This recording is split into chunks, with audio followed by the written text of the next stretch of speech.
डुमरी विधायक टाइगर जयराम कुमार महतो के बयान पर शिक्षा मंत्री रामदास का पलटवार देखने को मिला है और वो पलट करके जवाब दिए हैं।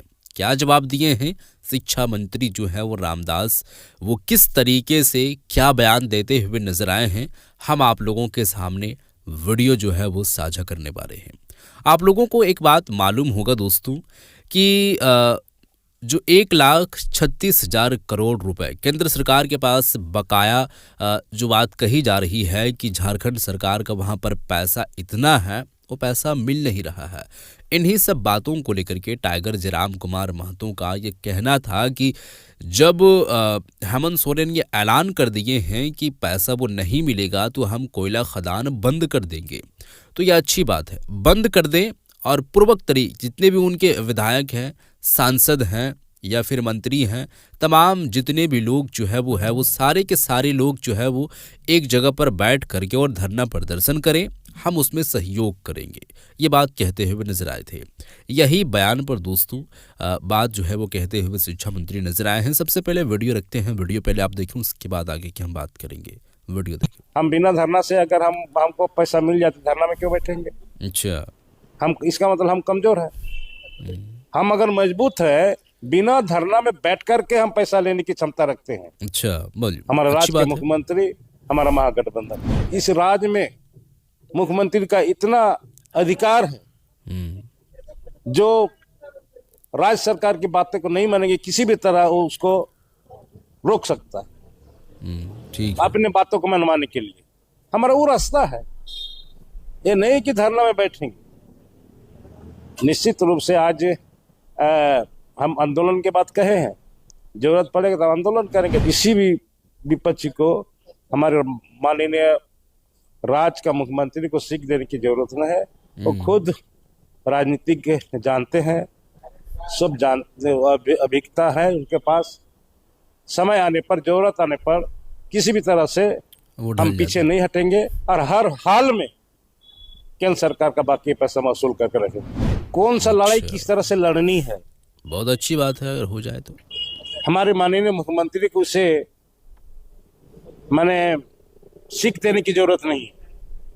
वो जानते हैं, राजनीति में माहिर। जितने भी लोग, जितने भी नेता झारखंड मुक्ति मोर्चा को गाली दे करके झारखंड मुक्ति मोर्चा छोड़ करके भारतीय जनता में शामिल हुआ है, सब ही पछता रहे हैं, सब आने की जेबे में वापस आने के लिए आतुर है। नमस्कार, फॉलो अप देख रहे हैं आप, मैं आपके साथ अभिषेक पीयूष। हमारे साथ अभी बात करने के लिए राज्य के शिक्षा मंत्री मौजूद है। हम शिक्षा मंत्री से सीधा जुड़ते हैं और जानते हैं कि दादा, आज प्रदेश अध्यक्ष जो भाजपा के हैं बाबूलाल मरांडी, वो कह रहे हैं कि पहले मुख्यमंत्री इसका हिसाब दे दे कि 1,36,000 करोड़ जो बकाया है केंद्र के पास, वो कैसे है। तो क्या राज्य सरकार इस पे क्या कहना चाहती है?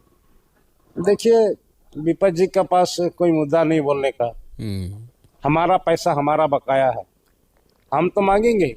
आज हमारा वित्त मंत्री भी दिल्ली में जाकर के केंद्रीय वित्त मंत्री के साथ बैठ करके इस बात को रखा कि हमारा पैसा आप दे दें। राज्य के मुख्यमंत्री माननीय आदरणीय हेमंत सोरेन ने भी बार बार इस बात को बोल रहे हैं कि हमारा बकाया पैसा वापस कर दें, नहीं तो हम लीगल वे में जाएंगे और नहीं तो हम आंदोलन करने के लिए बेवश होंगे। हम तो बोले रहे, जब साफ तौर इनकार कर देंगे तब ना हम कुछ करेंगे। अभी तो भारत सरकार बोल रही है हम देंगे, कैसे देंगे वो हम अपना देख रहे हैं। वो तो इनकार तो नहीं किया, ठीक है, एक बार इनकार किया था, उसके बाद तुरंत उसका खंडन भी किया, नहीं हम देंगे। इसीलिए हम तो लोग थोड़ा देख रहे हैं। दादा, विपक्ष बोल रही है ठीक है बकाया है, सरकार का बकाया है, तो सरकार जो है उसका हिसाब दे कि किस मद पे कितना बकाया है। उनका कहना है कि सरकार जो है केवल बकाया बता रही है, उसका कोई हिसाब नहीं दे रही है। ठीक है, पहले तो 18 साल इस राज्य में सत्ता चलाया, उसका पहले हिसाब दे। अच्छा, तब उसको हिसाब लेने का बात बनती है। पहले वो अपना 18 साल सरकार चलाई है, उसका हिसाब दे।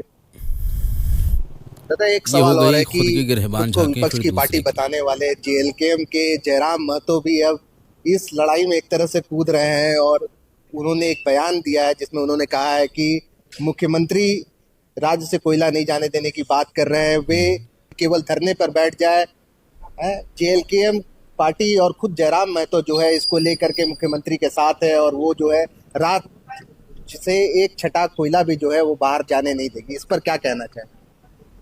देखिए, इस पर हमारे राज्य के मुख्यमंत्री अच्छा,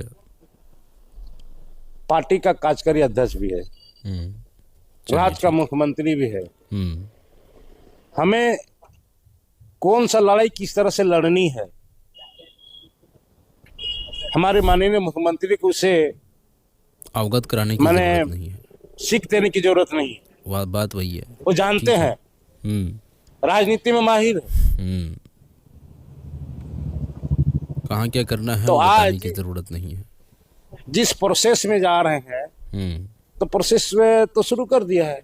अच्छा, हम मांग कर रहे हैं, हम केंद्रीय वित्त मंत्री से भी, हमारे झारखंड वित्त मंत्री मिले हैं, वही बोला, आश्वस्त किया है कि हम देंगे। और उसके बाद फिर भारत सरकार के कई मंत्री बोला है कि नहीं मिलना चाहिए। जब इस तरह का बातें चल रही है, हमने तो कहा कि जब नहीं देंगे, साफ इनकार कर देंगे कि मैं नहीं दूंगा, तब हम उस रास्ते में आएंगे। अब वो बोल रहे हैं, वो तो पहले कह चुके हैं, बोले हैं, तो कैसे इस बार हम कैसे ये करेंगे कि हम आंदोलन में कैसे उतरेंगे? केंद्र सरकार का निश्चित रूप से स्टेटमेंट आया है, संगठन मेरा है, निर्णय हमको लेनी है। और दूसरे का बात अगर जो हमको बोल रहा है कि माननीय मुख्यमंत्री धरना में बैठ जाए, मुख्यमंत्री धरना में कहीं के बैठता है क्या? अपना उसका अकल सोच होना चाहिए कि नहीं? जो मुख्यमंत्री का पावर ही सर्वे सर्वा होता है, किसी भी कोयला तो किसी भी समय इस राज्य में मुख्यमंत्री का इतना अधिकार है जो राज्य सरकार की बातें को नहीं मानेंगे, किसी भी तरह वो उसको रोक सकता है अपने बातों को मनवाने के लिए। हमारा वो रास्ता है, ठीक है, ये नहीं कि धरना में बैठेंगे। निश्चित रूप से आज हम आंदोलन की बात कहे हैं, जरूरत पड़ेगा तो आंदोलन करेंगे, दूसरे के बात से हम करेंगे। हमारा पार्टी का सदस्य है क्या वो लोग? पार्टी का हमारा सदस्य है क्या? हमारा पार्टी का महामंत्री है कि उपाध्यक्ष है, कोई वरिष्ठ पदाधिकारी है? इसलिए किसी भी विपक्षी को हमारे माननीय राज्य का मुख्यमंत्री को सीख देने की जरूरत नहीं है। वो खुद जानते हैं, राजनीतिज्ञ जानते हैं, सब जानते, अभिज्ञता है उनके पास। समय आने पर, जरूरत आने पर किसी भी तरह से हम पीछे नहीं हटेंगे और हर हाल में केंद्र सरकार का बाकी पैसा वसूल करके रखेंगे। मतलब 1,36,000 करोड़ जो कोयला का बकाया है, इसमें जेएलकेएम का समर्थन जो है वो जेएमएम को पसंद नहीं है। अरे होना चाहिए, पसंद नहीं क्या? हमारा आंदोलन हमारे मांग को समर्थन दे। अगर वो बोलता है कि मुख्यमंत्री धरना में बैठे, हम बिना धरना से अगर हमको पैसा मिल जाए तो धरना में क्यों बैठेंगे? अच्छा, हम इसका मतलब हम कमजोर है? हम अगर मजबूत है, बिना धरना में बैठ करके हम पैसा लेने की क्षमता रखते हैं। हमारा राज्य के मुख्यमंत्री, अच्छी बात है, हमारा महागठबंधन। दादा, एक खबरें और चल रही है और काफी तेजी से चल रही है कि सीता सोरेन जो है वो घर वापसी करना चाहती है और फिर से जो है जेएमएम में आने के लिए प्रयासरत है। तो क्या पार्टी इस बार तैयार है सीता सोरेन को फिर से घर वापसी कराने के लिए? ये तो हमारे झारखंड मुक्ति मोर्चा जितने भाजपा भारतीय जनता में शामिल हुए हैं, अभी वो लोग असहाय महसूस कर रहे हैं भारतीय जनता पार्टी में शामिल होने के बाद। चलिए, और किसी न किसी रूप से भारतीय जनता पार्टी में वो टॉर्चरिंग हो रही है। अच्छा, आप तो सब बोल रहे हैं कि हम पुनः वापस आएंगे। जितने भी पार्टी में से बीजेपी में गए, चुनाव के समय, चुनाव का आगे में, सब बोल रहे हैं, सब आवेदन दिया है कि मुझे गलती हो गया, मुझे इस तरह का गलती नहीं करेंगे, मुझे झारखंड मुक्ति मोर्चा में आपस ले ले। पार्टी विचार कर रही है, देखेंगे हम लोग। पिछले दिनों 2 पूर्व सांसद शैलेंद्र महतो और आभा महतो ने भी गुरुजी से मुलाकात की, तब भी ये खबरें चल रही थी कि वो भी जो है जेएमएम में आने के लिए आतुर है। तो ऐसे में पार्टी उनको लेके विचार कर रही है। ठीक है, उस दिन मैं भी कैबिनेट का बैठक में गए थे तो हमसे मुलाकात हुआ था, और क्या बात हुआ नहीं हुआ, लेकिन सीएम साहब से मिलने के बाद बाहर में हम लोग बैठे हुए थे कमरा में, तो वहाँ भी आया लोग, सबसे हम लोग से मिला भी, फोटो वोटो भी खिंचवा लिए हैं। और अच्छी है, वैसे लोगों का सोच बदल रहा है अच्छा। तो अच्छा संकेत ना है। जो भी बीजेपी में गया है इसका सोच अभी वो महसूस कर रहे हैं कि बीजेपी में आकर के हम जो पछता रहे हैं, इसका मतलब बीजेपी दल को अच्छी तरह से समझ चुके हैं, इसलिए वापस होना चाह रहे हैं। दादा, अभी आपने बोला कि कई आवेदन आए हैं, जो भी पहले पार्टी छोड़ करके गए हैं सभी के आवेदन आ रहे हैं। लगभग आपने बताया कि सबके आवेदन आ रहे हैं, तो ऐसे में किन किन के आवेदन अब तक प्राप्त हो चुके हैं? हमारे केंद्रीय कार्यालय में पूछिए कितने लोग का आवेदन आया, वो बता इस पाएंगे। बात की हम पुष्टि करेंगे। लेकिन मुझे जानकारी है जितने भी लोग, जितने भी नेता झारखंड मुक्ति मोर्चा को गाली दे करके झारखंड मुक्ति मोर्चा छोड़ करके भारतीय जनता में शामिल हुआ है, सब ही पछता रहे हैं, सब आने की जेबे में वापस आने के लिए आतुर है। लेकिन उसी में से एक जो सरायकेला से विधायक है, अभी पहले पूर्व मुख्यमंत्री भी रहे, उन्होंने तो इसका खंडन कर दिया है, बोला कि खबरें जो है वो गलत चल रही है, इस तरह की कोई बात नहीं है। अच्छी है, इस तरह और भी गए हैं, उन लोग से भी पूछिए, सबसे पहले पूछ लीजिए खबरें गलत है। खबरें गलत है तो ठीक है, उसका बाद हम लोग अगर प्रमाण दिखाने उसका आवेदन आया है तो क्या बोलेंगे? फिर हम लोग उतना दूर तक नहीं पहुंचा पा रहे। तो मतलब ये इशारा क्या स्पष्ट कर रहा है? क्या जो आप अभी बता रहे हैं जिस तरह से कि जो खंडन कर रहे हैं मुझे जो जानकारी है, जितने भी झारखंड मुक्ति मोर्चा से बड़े लीडर, सीनियर लीडर अपने आप को बचने के लिए, अपने आप में बड़े ओहदा पद लेने के लिए भारतीय जनता पार्टी में सम्मिलित हुए हैं, लेकिन वो नहीं मिला। उसको भारतीय जनता पार्टी ने झुनझुना पकड़ा दिया और ऐसे लोग ठगा हुआ महसूस कर रहे हैं, जिसलिए आपस होना चाह रहे हैं। चलिए, अभी हमने शिक्षा मंत्री रामदास सोरेन से बात की, कई राजनीतिक मुद्दों पर भी बात हुई और इशारों में रामदास सोरेन ने काफी कुछ कहा है। शुक्रिया। अच्छा, जो शिक्षा मंत्री हैं रामदास सोरेन, उनके बयान आप लोग सुन चुके हैं।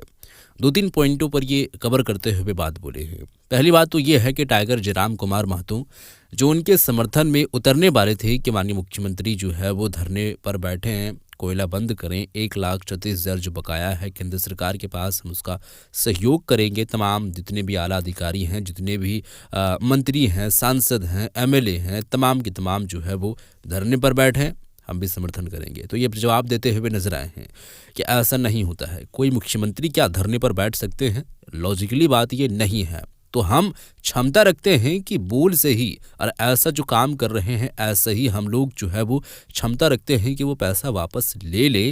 तो हम अपना इमेज को क्यों गिराएं और क्यों दूसरों तक जो है वो नीलाम करें, बेचें या फिर इमेज को गिराएं? तो ये बात जो है वो समझ आ रही है। अपने पार्टी को लेकर ये तमाम तरीके की बात इन्होंने बोल दी है और आगे ये भी बोले हैं कि जितने भी जेएमएम से छूट करके भारतीय जनता पार्टी में गए थे, सारे लोगों की आवेदन आना शुरू हो गया है। अब चाहे वो शिक्षा यानी कि सीता सोरेन हो या फिर देखा जाए तो चंपई सोरेन का भी बात सामने आ रही है। इस पर खुलासा हम बिल्कुल भी नहीं कर सकते हैं, लेकिन कहने का यहाँ पर यही है तात्पर्य कि तमाम जितने भी जेएमएम से बीजेपी में गए थे वो सारे के सारे लोग फिर कन्वर्ट होने वाले थे और आवेदन सब कर चुके हैं। अब देखने वाली बात होगी कि किस तरीके से उसको अंडर में लिया जाता है। बहरहाल आपका ये जो है वो वीडियो आप खुद देख चुके हैं कि टाइगर जयराम कुमार महतो के बयान पर ये क्या जवाब देते हुए नजर आए हैं, वो बात आप लोग सुन चुके हैं। इस वीडियो को शेयर कर दें, आपका इस पर क्या है विचार ज़रूर बताएं। मिलते हैं एक और नए वीडियो के साथ, तब तक के लिए खुदा हाफिज़।